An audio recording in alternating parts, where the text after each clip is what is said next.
The first one is variable. We define variable as a symbol that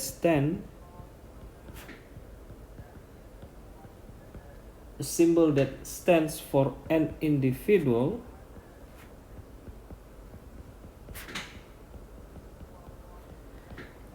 in a collection or set. For examples here, let's take X as a day in a week. So X can be Monday, X can be Friday, X can be Wednesday, and so on, like that. Or we set another example, X is a prime number.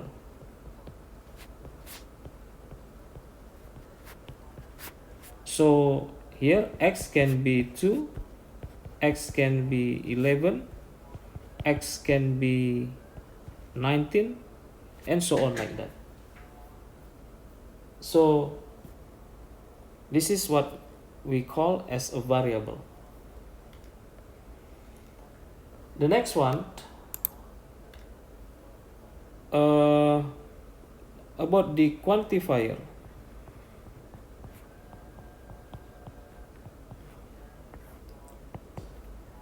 So quantifier is a phrase,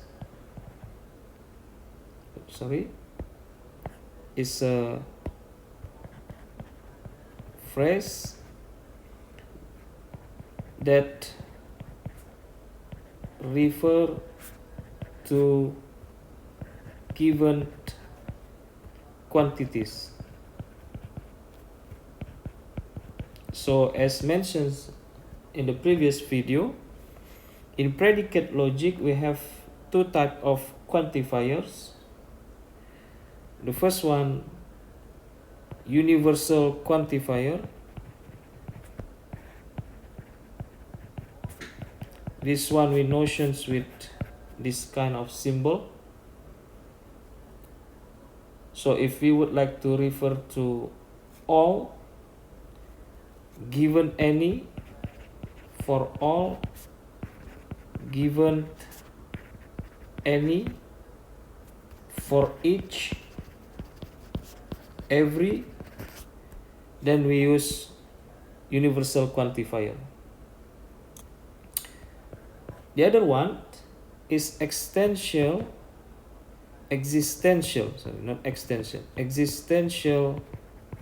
quantifier. We notion with this symbol. So we use, if we would like to refer to for some, there exists, there is a, for examples, for at least one. So as long as it is not all but more than one, then we can make use this existential quantifier. Okay. The next one is the predicate. So the predicate is the verbal statement, is the verbal statement that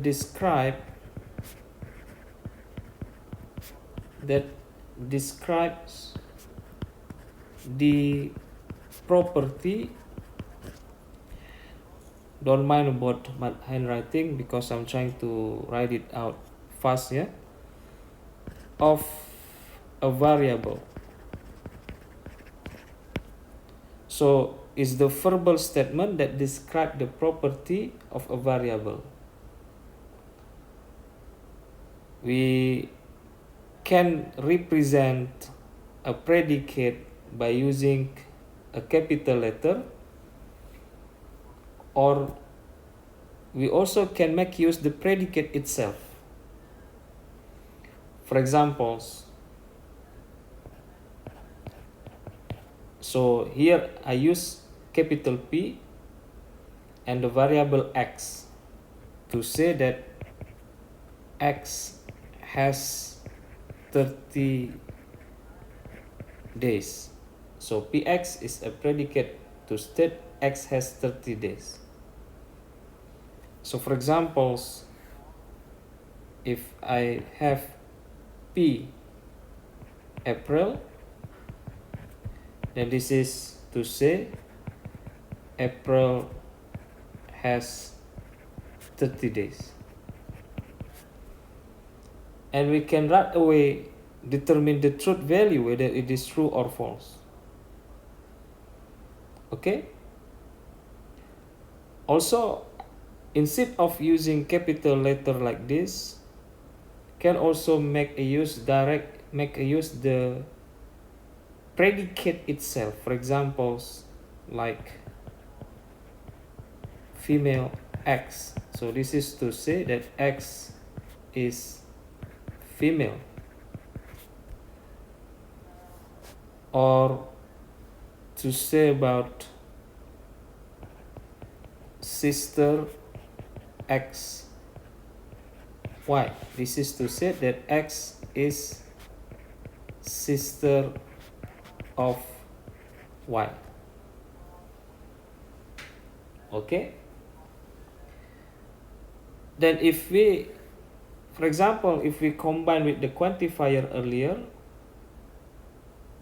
for example, for all x px, then we read as for all x, this one we read as this one, and continue for all x px.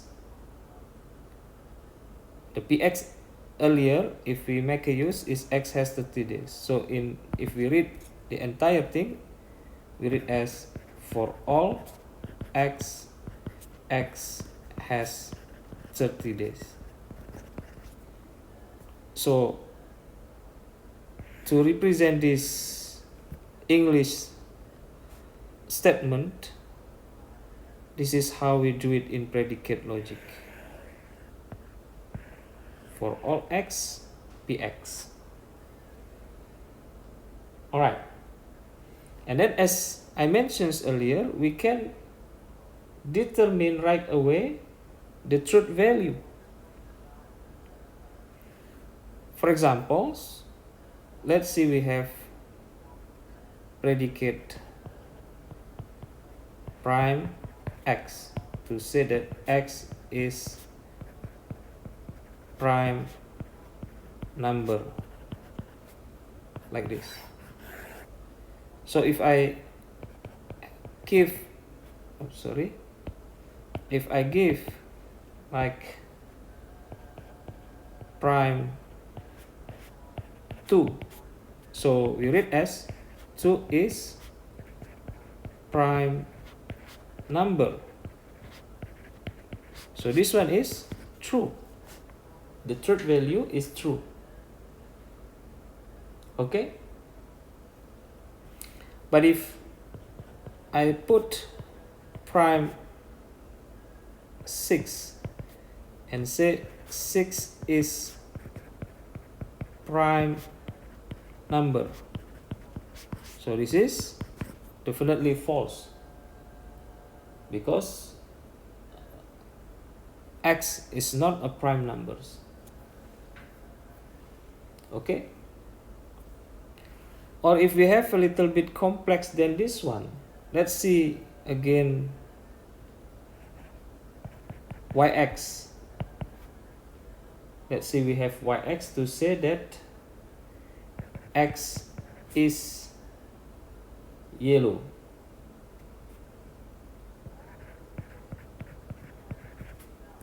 X is yellow.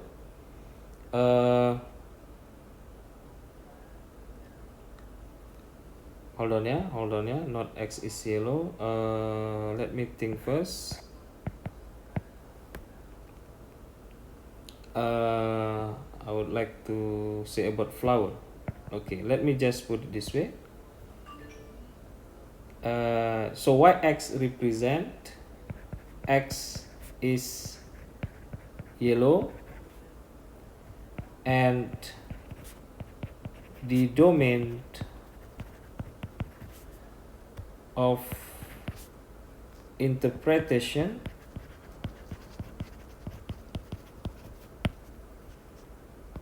is the collection of all flowers. Okay, so when we have predicate logic expressions for all x, yx, so tell me whether it is true or false. So for all x, yx, the yx itself, earlier we said is x is yellow, and we are talking about the collections of all flowers. So when we have expressions in predicate logic for all x, yx, it means we are saying for all x is yellow, x is yellow, and the x itself collection of all flower. So is it true or false that x is yellow for x is a collection of all flower? So in another way to say that all flower is yellow, is it true or false? Definitely it is false. So it is false. Okay, so that's about the predicate. It's the verbal statement that describe the properties of the variable, where we can make a use a capital letter and followed by the variable that we would like to describe the properties, or we make a use the direct predicate word itself, for example like prime here or female here, instead of, we can make a use also like fx, so using capital letter, but also we can just directly use the predicate word itself. Okay, so wrap up one more time about the variable, which stands for an individual in a collection of a set. We can have that in predicate logic. To refer to a given quantities, there are two: universal quantifier and existential quantifier. And the predicate itself, which the verbal statement that describe the properties of the variables. Okay, so we're going to continue to the next one and see more examples or more attributes that we can have in the predicate logic on the next video. Okay, so stay tuned and continue to the next one.